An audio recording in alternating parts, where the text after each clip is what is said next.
मत जा, तोहरे बिना सूना लागे जहां।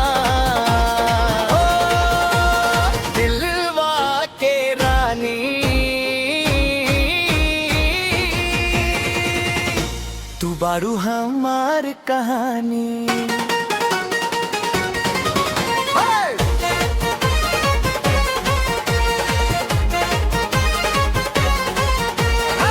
लाल चुनरिया हवा में उड़े, तोहरा देख के दिलवा जुड़े।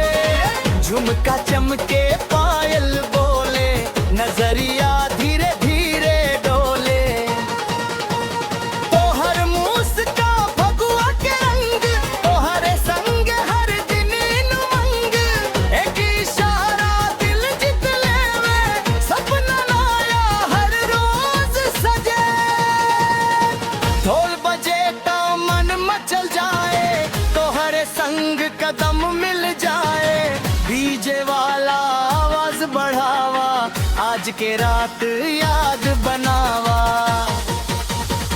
दिलवा के रानी तू लगे लुसयानी, तोहरे हंसी पे हार गईल जवानी। हाथवा पकड़ दिला, छोड़ी ही मत जा, तोहरे बिना सूना लागे जहां।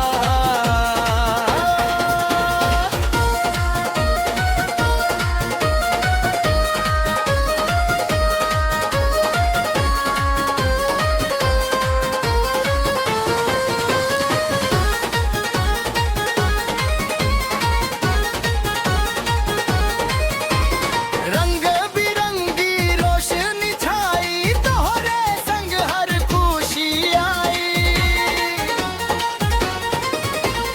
भीड़ में जब तू मुस्कावे, पूरा माहौल गीत बन जावे। चांद भी तोहरे रूप निहारे, तारा तोहरे नाम पुकारे। साथे चली हर मोड़ बस, प्यार रहे हर भोर बस। दिल से दिल के बात हो जाए, सपना अपना सच हो जाए। हंसते गाते उम्र बिताई, संगे हर खुशियां मनाई।